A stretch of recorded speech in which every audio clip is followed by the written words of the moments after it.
오늘 이 방송을 끝까지 들으셔야 하는 이유를 먼저 말씀드리겠습니다. 지금 이 순간에도 여러분의 콩팥은 아무 말 없이 망가지고 있을 수 있습니다. 아프다고 소리도 안 지르고 신호도 거의 주지 않습니다. 그런데 문제는 많은 분들이 몸에 좋다는 이유 하나만으로 매일 드시는 간식 하나가 콩팥을 서서히 썩게 만들고 있다는 사실입니다. 혹시 이런 생각 해보신 적 있으신가요? 나는 술도 안 마시고 담배도 안 피우는데 왜 콩팥이 나빠졌을까? 견과류는 몸에 좋다던데 매일 챙겨 먹는 게 뭐가 문제지? 오늘 이 시간에는 바로 그 질문에 대한 답을 드리려고 합니다. 특히 70세가 넘으신 분들이라면 지금 드시는 견과류부터 반드시 다시 보셔야 합니다. 어떤 견과류는 약이 아니라 독이 되고 어떤 견과류는 이미 지쳐있는 신장을 다시 숨쉬게 만들어줍니다. 끝까지 들으시면 오늘 저녁 간식부터 무엇을 끊어야 하고 무엇을 남겨야 하는지 아주 분명해질 것입니다. 본격적인 이야기에 앞서 한 분의 이야기를 먼저 들려드리겠습니다. 75세의 박 어르신 이야기입니다. 이분은 평생을 부지런하게 살아오신 분이었습니다. 아침마다 동네 뒷산을 오르내리셨고 몸에 좋다는 음식은 하나도 빼놓지 않고 챙겨 드셨습니다. 특히 견과류를 아주 성실하게 드셨습니다. 하루도 빠짐없이 한 줌씩 이게 심장에도 좋고 뇌에도 좋다더라 하시면서 말입니다. 그런데 어느 날부터인가 이상한 변화가 시작됐습니다. 아침에 일어나면 눈 주변이 퉁퉁 붓고 아무것도 하지 않았는데 몸이 돌덩이처럼 무거웠습니다. 검사를 해보니 콩팥 기능 수치가 이미 위험선 아래로 내려가 있었습니다. 박 어르신은 제게 이렇게 물으셨습니다. 선생님, 저는 나쁜 건 하나도 안 했는데 왜 이런가요? 이 질문 속에 콩팥의 가장 무서운 특징이 숨어 있습니다. 콩팥은 망가질 때까지 절대 아프다고 말하지 않습니다. 우리는 그래서 콩팥을 침묵하는 장기라고 부릅니다.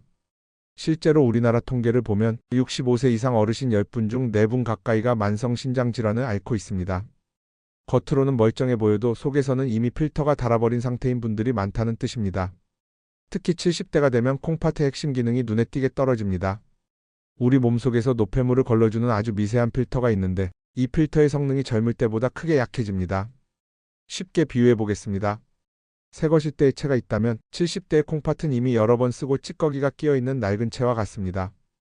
여기에 무거운 돌을 한꺼번에 쏟아 붓는다면 어떻게 될까요? 망가질 수밖에 없습니다. 그런데 많은 분들이 이 낡은 채에 몸에 좋다는 이유로 특정 견과류를 계속 붓고 계십니다. 이제부터는 콩팥을 망가뜨리는 최악의 견과류 3가지부터 말씀드리겠습니다. 70세 이후에는 특히 조심하셔야 할 것들입니다. 첫 번째는 브라질 너트입니다. 항암에 좋다는 말로 한때 크게 유행했던 견과류죠. 하지만 이 견과류는 노화된 콩팥에게는 치명적인 부담이 될 수 있습니다. 이유는 셀레늄이라는 성분 때문입니다. 셀레늄은 분명 필요한 영양소입니다. 하지만 브라질 너트에는 그 양이 너무 많습니다. 단 한 알만으로도 하루 권장량을 훌쩍 넘깁니다. 젊은 사람들은 남는 셀레늄을 몸 밖으로 잘 내보냅니다. 하지만 70대 이후의 콩팥은 그렇지 못합니다. 걸러내지 못한 셀레늄이 콩팥의 미세한 통로를 자극하면서 조용히 상처를 남깁니다. 이 과정이 반복되면 콩팥 조직은 점점 딱딱해지고 기능은 서서히 굳어버립니다. 게다가 브라질 너트에는 인성분도 많습니다. 콩팥이 인을 제대로 배출하지 못하면 뼈에서 칼슘을 끌어다 쓰게 되고 결국 뼈까지 약해집니다. 암을 예방하려다 콩팥과 뼈를 동시에 망치는 선택이 될 수 있는 것입니다. 두 번째로 조심하셔야 할 견과류는 땅콩입니다. 특히 볶아서 소금이 묻은 땅콩은 더 위험합니다. 땅콩에는 2가지 문제가 있습니다. 첫째는 곰팡이 독소입니다. 눈에 보이지 않지만 보관 과정에서 생긴 독소는 콩팥의 역과 기능을 직접적으로 공격합니다. 둘째는 나트륨입니다. 짭짤한 맛 뒤에 숨은 소금이 콩팥 내부 압력을 높이고 미세혈관에 큰 부담을 줍니다.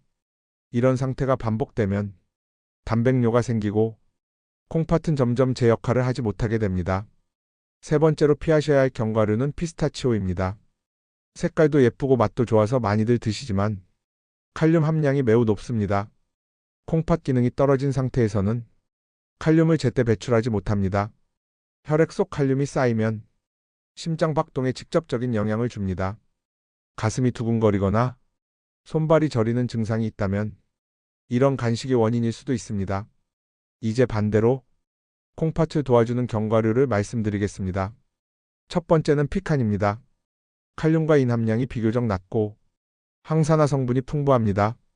이 성분들은 콩팥 필터에 생긴 염증을 가라앉히는 역할을 합니다. 이미 지친 콩팥에게 과부하를 주지 않으면서 회복을 돕는 선택입니다. 두 번째는 헤이즐넛입니다. 혈관을 보호하는 영양소가 풍부해 콩팥으로 가는 혈류를 부드럽게 만들어줍니다. 콩팥은 사실 거대한 혈관 덩어리라고 보셔도 됩니다.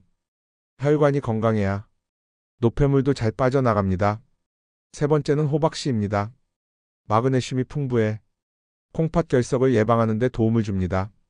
다만 이미 신장 기능이 많이 떨어진 분들은 양 조절이 필요합니다. 여기서 중요한 사실 하나를 짚고 가겠습니다.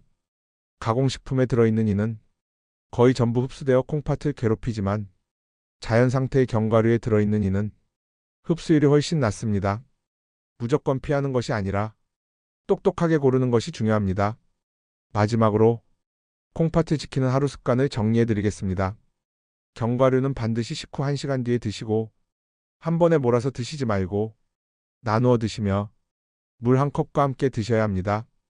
그리고 무엇보다 소금이 전혀 없는 상태여야 합니다. 관절이 아파서 드시는 진통제, 달콤한 음료 역시 콩팥에게는 큰 부담이 될 수 있습니다. 오늘 말씀드린 내용 중 단 하나만이라도 실천하신다면 여러분의 콩팥은 분명히 달라질 것입니다.